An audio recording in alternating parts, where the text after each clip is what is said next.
გამარჯობა, დღეს მინდა გესაუბროთ ეგნატე ნინოშვილზე. იმედია ყველა მიცით ვინც არის. მე-19 საუკუნის მეორე ნახევრის გურული ყოფა, გურული გლეხის ცხოვრება, გურული ფირალების მებრძოლის სახეები ეგნატე ნინოშვილმა პირველმა ასახა. გურული კოლორიტი პირველმა შემოიტანა და რომ არა ნინოშვილი ამ თვალსაზრისით ქართულ ლიტერატურაში თეთრი ლაქა იარსებობდა. ერთი გურული გლეხი ამბობდა: იმ ინგოროყვას გამოთქმული წიგნები რომ წევიკითხე, კაკალ გულზე გადამნარა.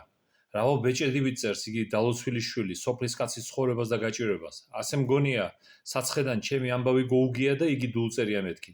მე კიდე როგორც პროფესიით რეჟისორი შემიძლია დავამატო, რომ მისი მოთხრობები საოცრად კინემატოგრაფიულია. გამზადებული სცენარია, არაფერი არ გინდა. მოიყვანე გადამღები ჯგუფი და გადაიღე. ახლა კიდე რამდენიმე მოგონება ეგნატე ნინოშვილზე. კარპე მოდებაზე წერდა: ეგნატე როცა შორაპანში ნიკო ღოღობერიძის ნოქარი იყო, ზოგჯერ უწევდა მუშებისა და ჩალბადრებისათვის ფულის დარიგება.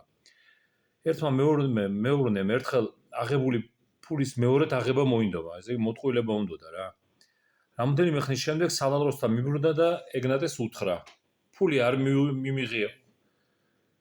ეგნატე უთხრა: როგორ არ მიგიღიეო? გლეხმა თავის დაიჟინა. ეგნატე გურულად გაკუჭდა გაბრაზდა. აენ თუ აპილპილდა და გლეხს რევოლვერი ესროლა. საბედნიეროდ ააცილა. შემდეგ ეგნატე ძლიერ წუხდა და ამბობდა: "რაღა სოციალისტი და გლეხთა ინტერესების დამცველი მე ვარ. რა საძაგერი საქმე მომევიდა, რატომ დავკარგე მოთმინება და გავიმეტე საწყალი გლეხი სასიკვდილოდ. მართალია, უტიფრად სტყუოდა, მაგრამ ეს ხო ნაყოფია თანამედროვე კაპიტალისტური წყობილებისაო." ეგნატე რომ ბულდოგა რევოლვერს მუდამ თანატარებდა და რომ ეგნატე მეტისმეტად ფიცხი აფხაზურ გურული სისხლის იყო, ამას მეც ვადასტურებ, ამბობდა აპოლონ წულაძე. ჯარისმან მურვანიძის გადმოცემით კი ერთხელ ნინოშვილმა თბილისში ვიღაც სომეხი საქართველოს აბუჩად აგდებისათვის დუელში გამოიწვია, მაგრამ დუელი არ შედგა, სომეხი გაიპარა. ეგნატეს პირველი სიყვარული თურმე გათხოვილი ქალი, ჩოჩხათელი ლევანიკა ვასაძის ლამაზი ცოლი მატა ყოფილა. მან ლექსიც კი შეთხზა, რომელიც ბევრმა დაიზეპირა.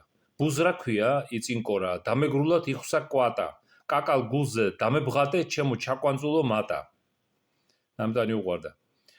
როგორც ამბობენ, მატა შეეძინა ვაჟი, რომელიც პირწავარდნელი ეგნატე ნინოშვილი იყო. მატას ქმარმა და მაზლებმა საკონტროლო თავის მოჭრას წაყურება ამჯობინეს. ხოლო ეგნატე ჩოჩხათიდან წავიდა.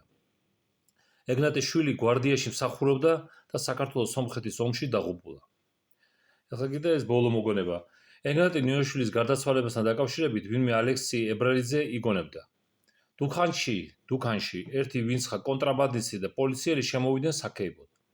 თურმე პოლიციას გაიგო იმ კაცის საქმიანობის შესახებ, ქრთამის გამოურთმევია და სამაღარიჩოს დაახარჯვინა. ახალი ამბავი. როცა შეთმენ ღვინით, მაშინ სიმღერა წამოიწყენ. ამ დროს დუქანში პატარა ბიჭი შევიდა და პოლიციელს წერილი გადასცა. სადაც შემდეგი ეწერა, რომ თუ მაგ ბღორინს, კაი სიტყვა, თავს არ დაანებებ, ხვალ დილამდე ანგარიში გაგისწორებო. ხალხი სახელოვანი შვილის დაკარგვას გლოვობს და თუ ისე ხარ გათახსირებული, რომ წუხარების დროს წუხარება არ შეგიძლია, ჩუმად მაინც იყავიო. პოლიციელი ერთი კი შეკრთა და მერე იკითხა: იმპერატორის ნათსავი ან მაზრის უფროსის ახლობელი ხო არ მომკვდარაო? თანამეახემ უპასუხა: ერთი მწერალი მოკვდაო. რუსი იყო, მაინც მწერალიო? არა, გვარად ნინოშვილია. გვარი ქართული აქვს და რუსი რაფერი იქნებოდაო. ქართველის და ისიც მწერლის სიკვდილი რა მოსანაღვლიაო. წამოიძახა პოლიციელებმა და ისევ შემოძახა სიმღერა. მაგრამ ვაი ასეთ შემოძახებას აგრძელებს ებრალიძე. როცა დუქანი დავკეტეთ და საძინებლად ვემზადებოდით, ჩვენგან წასული პოლიციელის ყვირილი შემოგესვა. დილას გავიგეთ, რომ უცნობ პირს ისე დაეჯეჯგვა, რომ ძვალი და რბილი გაესწორებია მისთვის. ახი იყო.